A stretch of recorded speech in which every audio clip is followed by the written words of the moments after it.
요한계시록 9장의 말씀으로 들어가게 되는데요.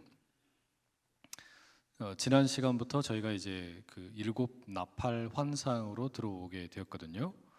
근데 여러분, 그 일곱 나팔 시작을 하면서 그런 이야기를 나눴습니다. 이 나팔 환상이라는 게 이게 어떤 의미냐?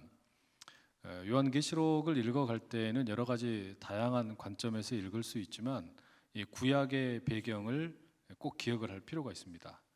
근데 이 나팔이라는 게 구약 성경에서 사용되는 그런 어떤 경우들을 보면 한 세 가지 경우가 있다라는 말씀을 드렸어요. 하나는 하나님이 나타나시는 경우에 나팔을 불고, 또 전쟁을 위해서 군대를 소집할 때 나팔을 불고, 또 하나는 회개를 촉구할 때 나팔을 분다, 뭐 이런 이야기를 드렸죠. 그러니까 이 일곱 나팔 환상도 그냥 갑자기 어디 하늘에서 뚝 떨어진 그런 환상이 아니고 이게 구약의 배경으로부터 이해를 할 필요가 있다. 우리가 그렇게 생각을 할 수가 있습니다. 성도들이 연약하게 힘없이 기도하는 것 같았는데, 아무런 응답이 없는 것 같았는데, 이 응답이 하나님으로부터 주어질 때 나팔 소리로 들린다라고 말씀을 드렸잖아요. 성도가 힘없이 기도하고 그냥 비참하게 살다가 죽어가는 것 같았는데, 그 기도가 아무런 응답을 받지 못하는 것 같았는데 그게 아니더란 말이에요. 이 기도가 하나님으로부터 이제 들려올 때는, 응답을 받을 때는 나팔 소리로 들려옵니다. 왜요? 하나님이 나타나시니까. 그리고 하나님을 적대하던 세력과 전쟁이 시작이 되니까, 그리고 회개하라고, 회개를 촉구하기 때문에 이 나팔의 환상이 시작이 되었습니다. 그래서 지난 시간에 저희가 앞서 살펴보았던 이 8장 6절에서부터 13절까지의 내용은 네 개의 나팔 이야기를 들려주었습니다.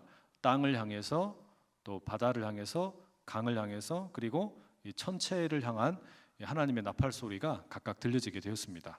각각 3분의 1이 커다란 타격을 입게 되었죠. 그 이야기는 아직 3분의 2가 남아있으니까 돌이켜라, 회개해라, 여기에 우리 하나님의 초점이 맞춰져 있음을 우리가 알 수 있습니다.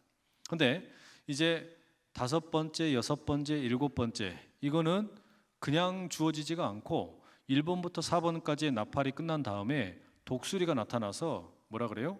막 화, 화, 화 이렇게 했단 말이에요.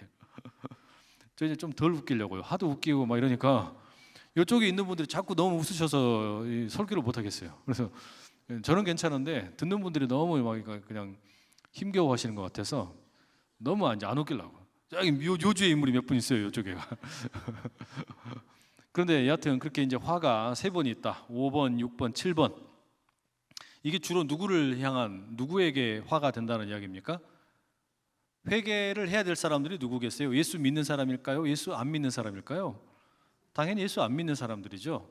그러니까 예수를 믿지 않는 사람들에 대한 어떤 그 회개의 촉구가 조금 더 노골적으로 그들에게 이제 주어지는 겁니다. 자, 우리 5번째 나팔 소리도 그런 관점에서 우리가 읽어볼 수가 있게 됩니다. 자, 우리 1절 함께 읽어보실게요. 1절 시작. 5째 천사가 나팔을 불매 내가 보니 하늘에서 땅에 떨어진 별 하나가 있는데 그가 무저갱의 열쇠를 받았더라.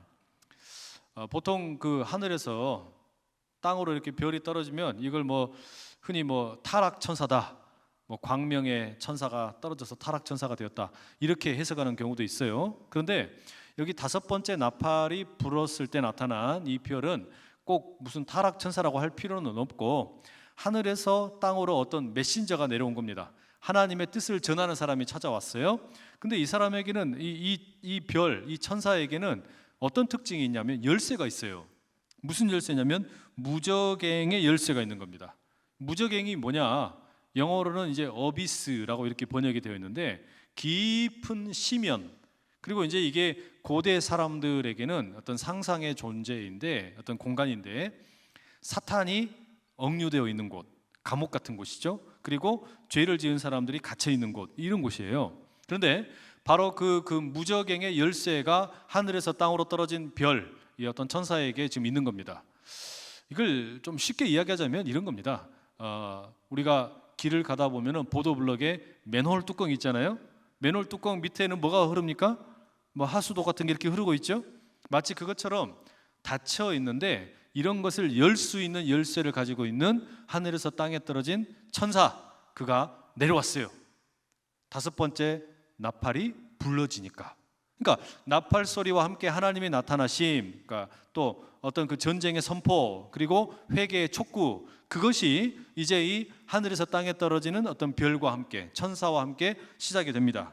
자, 2절과 3절에 이 무저갱에서 어떤 일이 일어나는가 이렇게 기록되어 있죠. 함께 읽어볼게요. 그가 무저갱을 여니 그 구멍에서 큰 화덕의 연기 같은 연기가 올라오매 해와 공기가 그 구멍의 연기로 말미암아 어두워지며 또 황충이 연기 가운데로부터 땅 위에 나오매 그들이 땅에 있는 전갈의 권세와 같은 권세를 받았더라. 이 맨홀 뚜껑 같은 무저갱을 열쇠로 확 들어 올렸나 봐요. 그랬더니 거기서 연기가 올라옵니다. 여러분, 그 연기가 이렇게 슥 올라온다. 안개가 올라오는 것처럼. 근데 이 연기가 하늘의 해를 슥 가려버렸어요. 어두워졌다라는 의미겠죠? 그리고서 뭔가가 등장을 하는데 그게 뭐냐? 황충이라고 나옵니다. 황충. 황충은 그냥 우리가 쉽게 이야기하면 이 메뚜기입니다. 이 메뚜기, 뭐 느치도 있고 뭐 종류가 많죠. 비슷비슷한 그런 애들이 많은데 이 메뚜기가 지금 나타난 거예요. 그러니까 이 지금 다섯 번째 나팔에 있어서의 어떤 그 심판의 도구는 메뚜기다라고 생각을 하시면 됩니다. 황충이 메뚜기예요. 자, 그러면 이 메뚜기가 어떤 놈이냐? 그 제가 영상을 하나 준비를 해달라 그랬어요. 과거에만 이 메뚜기에 대한 이야기가 있는 게 아니라 요즘에도 심심치 않게 이 메뚜기 떼가 사람들 힘들게 하는 경우가 있더라고요. 자, 우리 영상 하나 보시고 말씀을 좀 더 나누겠습니다. 러시아 남부 지역에 참새 크기만한 대형 메뚜기 떼가 나타나 농작물을 먹어치우면서 농민들과 당국이 골머리를 앓고 있다고 합니다. 농업부는 비상사태까지 선포했지만 워낙 대규모라 속수무책이라고 하는데요. 모스크바에서 유철종 특파원이 전합니다. 러시아 남부 스타보로폴 지역의 한 마을입니다. 대형 메뚜기들이 떼를 지어 새카맣게 날아다니는데 한 마리의 크기가 참새만 해 메뚜기라고 믿기지 않을 정도입니다. 메뚜기 떼는 흑해와 카스피해 사이에 낀 스타보로폴 지역의 광활한 옥수수밭 등지에 내려앉아 익어가는 옥수수는 물론 줄기까지 송두리째 갉아먹는 바람에 남는 게 없을 정도라고 합니다. 농작물 피해 면적이 여의도의 2배 반이 넘는 800헥타르에 이르면서 현지 농업부가 비상사태까지 선포했지만 딱히 막을 방법을 찾지 못하고 있습니다. 메뚜기 떼가 워낙 대규모로 신속히 이동하는 데다 여름철이라 기온이 높아 공중에서 뿌린 살충제 효과가 떨어지기 때문입니다. 메뚜기는 몸 길이가 8cm, 날개 길이가 12cm로 작은 참새 크기만 하다고 러시아 농업센터 관계자는 전했습니다. 수백만 마리의 메뚜기 떼는 한 지역을 휩쓸고 나서 빠른 속도로 이동해 당국이 경로를 미처 따라잡지 못하고 있습니다. 메뚜기 떼는 스타보로폴 지역에 앞서 인근 칼미키아 공화국과 다게스탄 지역 등에도 출몰해 이 지역 농작물은 잔해만 남았다고 농업센터 관계자는 설명했습니다. 일부 전문가들은 평년보다 높은 여름 기온과 근 30년 만에 메뚜기 떼 출현 등이 지구온난화와 연관이 있다고 주장하고 있습니다. 모스크바에서 연합뉴스 유철종입니다. 예, 모스크바에서 우리 뉴스를 전해주셨는데요. 이게 메뚜기 떼 징그럽죠? 너무 징그럽습니다. 얼마나 이게 그냥 날아다니는 게 징그러운지 몰라요. 근데 여러분, 우리가 7 나팔의 환상을 지난 시간에 말씀을 드릴 때 이게 출애굽의 그 어떤 재앙들과 연관이 깊다라고 말씀을 드렸죠. 이 메뚜기 재앙 역시 출애굽 재앙 가운데 하나로 소개가 됩니다. 몇 번째죠? 8번째. 8번째 재앙으로 소개가 돼요. 그러니까 이 메뚜기가 이 지금 출애굽 당시에 그 하나님의 백성들을, 이스라엘 백성들을 광야에 가서 예배하게 하라 하나님이 명령을 하셨는데 이 파라오를 비롯해 가지고 이 이집트 임금과 그 사람들이 허락을 안 하는 거예요. 그러니까 심판을 하는데 회개해라 이거 아닙니까? 하나님이 그 이집트를 막 심판을 하는 내용 가운데 하나가 메뚜기 떼였는데 그와 유사한 맥락에서 지금 일종의 출로마가 주어진다는 거예요. 하나님의 백성들로 하여금 하나님을 믿는 거, 예수님 믿는 거 방해하지 말아라. 너희들 자꾸 방해하면 혼난다. 이게 지금 나팔 어떤 그 재앙에서, 나팔 환상에서 초점인데, 그런 의미에서 지금 메뚜기 재앙을 소개해주고 있는 겁니다. 그런데 이 계시록의 메뚜기가 차이점이 있다면, 방금 읽었던 우리 2절 3절에 보니까 이 메뚜기 떼에게는 전갈의 권세가 있대요. 전갈로 탁 쏘는 이런 권세가 있다라고 지금 소개가 되고 있습니다. 게다가 이 메뚜기 떼가 이제 무적행에서 이렇게 올라와 가지고 무슨 일을 하냐? 4절 말씀 한번 보세요. 4절. 자, 함께 읽어봅니다. 시작. 그들에게 이르시되 땅에 풀이나 푸른 것이나 각종 수목은 해하지 말고 오직 이마에 하나님의 인침을 받지 아니한 사람들만 해하라 하시더라. 방금 우리가 여러분 영상에서 보았던 이 메뚜기는 어때요? 식물을 다 갉아 먹어버리지 않습니까? 옥수수를 뭐 줄기며 열매며 뿌리까지 다 먹어버리는데, 그래서 피해가 어마어마하게 큰 건데, 지금 이 로마, 하나님의 백성들을 예배하지 못하도록 방해하는 로마에게 경고를 하는 그런 메시지로서의 이 메뚜기는 식물에게는 관심이 없어요. 식물을 먹으려고 하는 게 아니라 뭘 지금 공격을 합니까? 사람을 공격해요.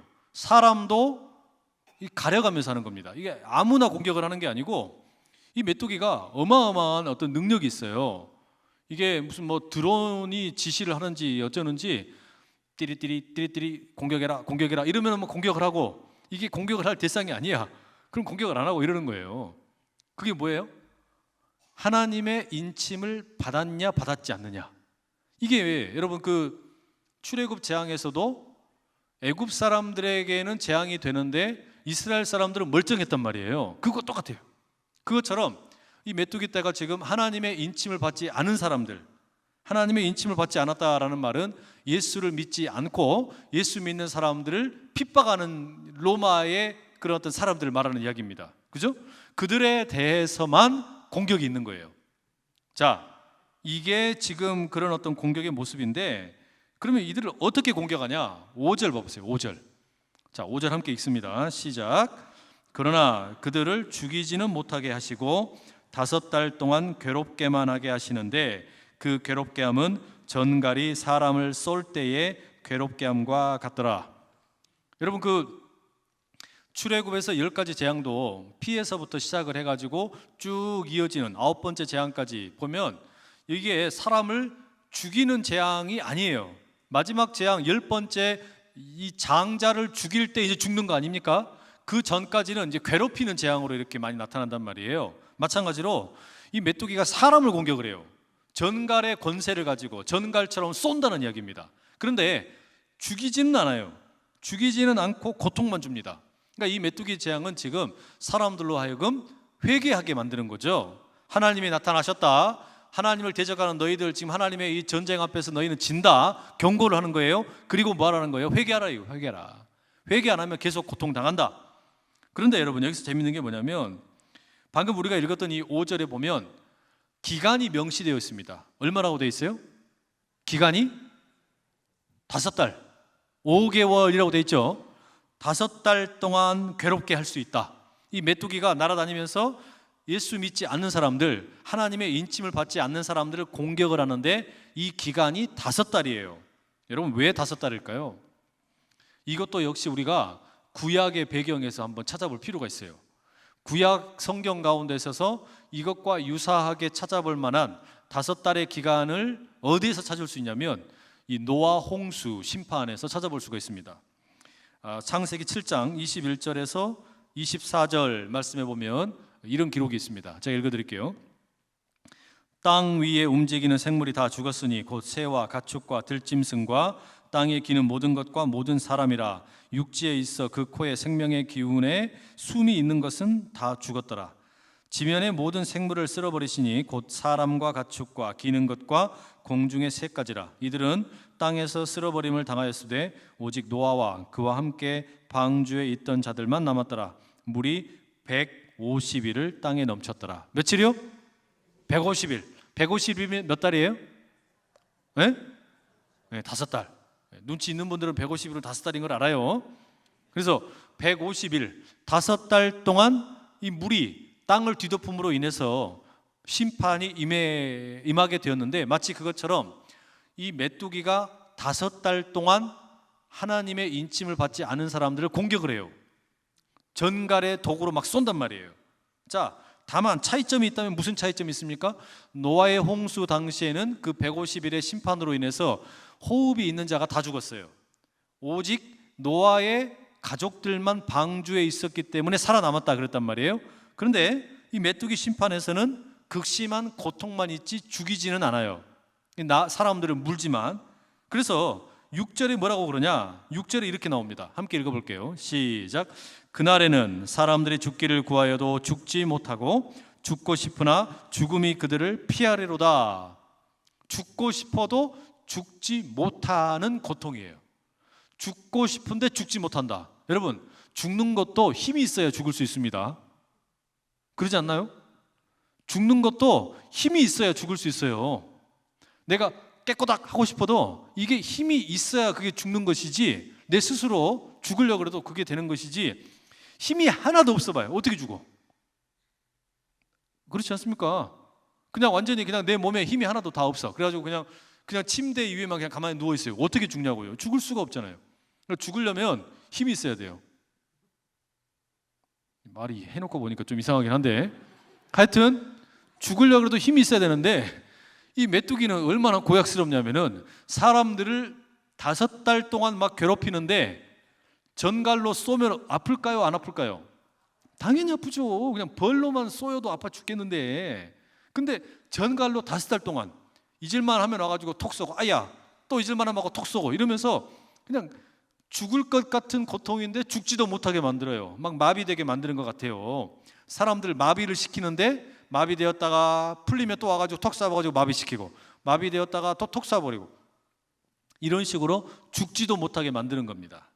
이게 참 기가 막힐 노릇이죠. 그 다음에, 자, 그러면 이게 이제 이 메뚜기의 심판인데, 메뚜기로 인해서 나타나는 재앙인데, 여러분, 이 메뚜기 재앙 5번째 나팔 아닙니까? 하나님이 나타나십니다. 그리고 전쟁이에요. 그리고 회개를 촉구하는 거예요. 왜 안 죽여요? 왜 죽이지 않는 겁니까? 회개하라고. 회개하면 산다 이 말이에요. 회개하면 산다. 출애굽 백성들에게도 하나님께서 약속하신 게 그거였잖아요. 애굽 백성들에게 제발 니들 그냥 내가 좋은 말 할 때, 내가 더 세게 때리지 않을 때 내 백성을 가게 해라. 내 백성을 풀어줘라. 내 백성을 해방시켜라. 그러면 내가 너희들 살려준다. 이 회개를 촉구했단 말이에요. 그러니까 애굽을 죽이는 게 목적이 아니셨다는 이야기입니다. 그렇죠? 마찬가지예요. 이 메뚜기가 하나님의 인침을 받지 않은 사람들 공격을 하는데 죽이는 게 목적이 아니에요. 그리고 7절에서 10절까지 우리가 읽지는 않지만 이 메뚜기에 대한 묘사가 나옵니다. 메뚜기가 어떻게 생겨먹었냐 보세요. 7절에 보시면 이 황충들의 모양은 전쟁을 위하여 준비한 말들과 같다. 전쟁을 위하여 준비한 군마와 같다는, 군마. 조그마한 이 메뚜기가 군대 말처럼 그렇게 강력하게 생긴다 이 말이죠. 머리에 금 같은 관 비슷한 걸 썼다. 그 왜 메뚜기 이 앞머리에 보면 그렇게 모양이 비슷하게 생겼잖아요. 묘사를 그렇게 해놓는 거죠. 그 다음에 얼굴이 사람의 얼굴 같다. 그러니까 사람의 얼굴을 하고 있는 어떤 독특한 어떤 심판의 대상 도구로서의 메뚜기다 이런 말이죠. 8절 보면 머리털, 여자의 머리털 같은 긴 머리털이 있고 이빨이 사자의 이빨 같고 그만큼 잘 물어뜯는다는 이야기예요. 9절에 보시면 철 호심경 같은 호심경이 있다. 그러니까 이 가슴팍에가 심장을 보호하는 그런 어떤 방패 같은 이런 갑옷이 있다라는 이야기죠. 그만큼 딱딱하다 이 말이죠. 단단하다 이야기예요. 그 다음에 날개 소리가 이 병거와 많은 말들이 전쟁터로 달려 들어가는 소리 같다. 그러니까 메뚜기가 날아가는데 뭐 이렇게 날아가는 소리가 그런 말발굽소리처럼 엄청나게 요란하다라는 이야기입니다. 10절 정갈 같은 꼬리와 쏘는 살이 있다. 그래서 이 꼬리로 사람들을 5달 동안 막 괴롭힌다. 막 이렇게 이야기하고 있어요. 무섭죠. 그런데 이 메뚜기라는 것도 앞서 우리가 이 출애굽의 어떤 그 재앙의 하나로서의 메뚜기 재앙도 생각해 볼 수 있지만 조금 더 가까운 구약의 배경을 찾아보게 되면요, 요엘서에 이 메뚜기에 대한 이야기가 참 잘 나옵니다. 요엘 당시에 이 요엘이라는 예언자 당시에 아마 전국적으로 이 메뚜기 심판이 있었나 봐요. 그러니까 메뚜기 재앙, 메뚜기 떼가 그냥 공격을 해와가지고 커다란 어려움을 겪었던 것 같아요. 그래서 요엘서 1장 3절 4절에 이런 구절이 있습니다. 자, 읽어드릴게요. 너희는 이 일을 너희 자녀에게 말하고 너희 자녀는 자기 자녀에게 말하고 그 자녀는 후세에 말할 것이니라. 팥중이가 남긴 것을 메뚜기가 먹고 메뚜기가 남긴 것을 느치가 먹고 느치가 남긴 것을 황충이 먹었도다. 메뚜기 떼가 뭐 이름은 바뀌었지만 다 고놈이잖아요. 얘들이 그냥 한번 싹 쓸고 지나가 버렸다 이 말이죠. 여러분, 지금도 메뚜기 떼가 이렇게 오면은 그냥 아주 힘든데, 이 당시에 이 농업을 하는 사람들이 1년 내내 농사 잘 지어놨는데 메뚜기 떼가 한번 쓸고 지나갔다. 어떻게 되는 겁니까? 1년 농사가 그냥 폭삭 망하는 거예요. 그러니까 이런 일이 있었다, 메뚜기 떼를 조심해라, 이 이야기를 자자손손 대를 이어서 알려줘라 라는 이야기입니다. 이 요엘서의 말씀이. 그리고 이 요엘서의 이런 메뚜기 떼의 어떤 그 모습이 종말의 때의 심판으로 나타날 것이다 라는 내용이 요엘서 1장 2장에 쫙 나옵니다. 그 가운데 요엘 1장 6절에는 이런 표현이 나와요. 다른 한 민족이 내 땅에 올라왔음이로다. 그들은 강하고 수가 많으며 그 이빨은 사자의 이빨 같고 그 어금니는 암사자의 어금니 같도다. 이게 무슨 이야기냐면 마지막 때에 이 어떤 심판의 이 어떤 그 어떤 군대의 모습을 그렇게 묘사해 놓은 거예요. 메뚜기 떼처럼 막 나쁜 놈들이 막 쳐들어오더라라는 이야기예요. 무섭게. 근데 지금 이 계시록에서는 이런 어떤 그 요엘서에 나와 있는 메뚜기 이미지를 가지고 와서 지금 어떻게 하는 거예요? 메뚜기 떼가 하나님에 의해서 도구로 쓰임 받는다라는 겁니다. 출애굽 당시에 10가지의 재앙, 피에서부터 시작을 해가지고 이어지는 이 10가지 재앙은 다 어떻습니까? 자연의 어떤 수단들, 피조물들이 하나님께서 이용하셔서 이 애굽을 심판하시는 도구로 쓰임 받았잖아요. 마찬가지로 지금 여기 소개되고 있는 앞에 1번부터 4번까지 뭐 땅을 향해서, 바다를 향해서, 강을 향해서, 천체를 향해서 임했던 이 어떤 심판들처럼 메뚜기 역시 누구 손아귀에 있는 거예요? 하나님의 손아귀에 있는 거예요. 하나님의 손아귀, 하나님의 뜻 가운데 있는 겁니다. 이 메뚜기가 그냥 폭탄으로 내려와가지고 하나님을 믿지 않는, 하나님의 인치심을 받지 않는 사람들, 이게 믿지 않는 것도 문제지만 더 큰 문제는 뭐냐면 이 양반들이 예수 믿는 사람들을 괴롭혔다는 게 문제예요. 출애굽 당시에 애굽에게 문제는 하나님을 섬기지 않았던 것보다 더 큰 문제가 뭡니까? 이스라엘 백성들로 하여금 내 백성이 나가서 여호와 하나님을 예배하도록 보내라, 모세를 통해서 하나님 말씀하셨는데 그걸 어떻게 했어요? 거절해버렸단 말이에요. 오히려 핍박을 했습니다. 그리고서는 더 고역을 시킨 겁니다. 막 노역을 엄청나게 더 많이 일으킨 거죠. 이게 하나님이 화가 나신 거예요. 니들 좋은 말 할 때 보내라. 근데 안 보내. 그러니까 어떻게 하는 거예요? 막 1, 2, 3 막 이렇게 막 계속 때려가지고 어떻게 깡냉이 다 털어버리고 막 이런 거 아닙니까? 그게 네, 하여튼 살살 이야기해야 되는데 주여, 하여튼 그래서 하여튼 다시 메뚜기 떼로 가서, 메뚜기도 누구 손아귀에 있는 거예요? 이것도 하나님 손아귀에 있는 겁니다. 그 이야기가 11절 봐보세요. 11절에 자, 함께 읽어보실게요. 11절 시작. 그들에게 왕이 있으니 무저갱의 사자라. 히브리어로는 그 이름이 아바돈이요 헬라어로는 그 이름이 아볼루온이더라. 아니, 메뚜기 떼에게 왕이 있대요. 메뚜기 떼에게. 그러니까 메뚜기 떼에 왕이 하나 있어가지고 얘가 통솔을 하는 겁니다.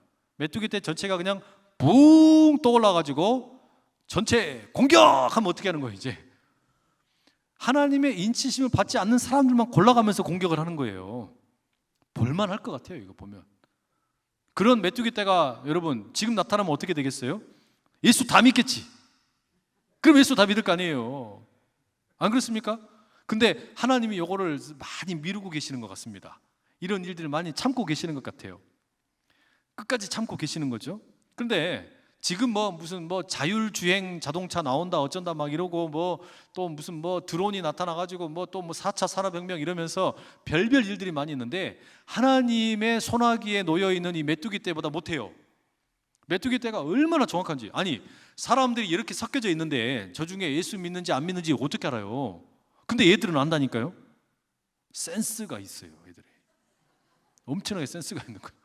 예수의 향기가 나면 통과, 예수의 향기가 나지 않는다. 그럼 어떻게 하는 거예요? 그때부터 집중 포화를 당하는 거예요. 저기 전방 2시 방향에 예수 안 믿는 하나님의 인치심을 받지 않은 놈 보인다. 그러면 어떻게 해요? 전방으로 5,000마리 달라들어! 뭐 이런. 그리고 막 정갈로 막 쏘는 거예요. 죽을 노릇이지 이러면. 그죠? 이 왕의 이름이 뭐냐? 히브리어로 아바돈, 헬라어로 아볼루온이라고 적혀 있죠. 이 메뚜기 떼 왕의 이름입니다. 근데 이 아바돈이나 아볼론이나 뜻은 똑같습니다. 파괴자라는 뜻이에요. 파괴자.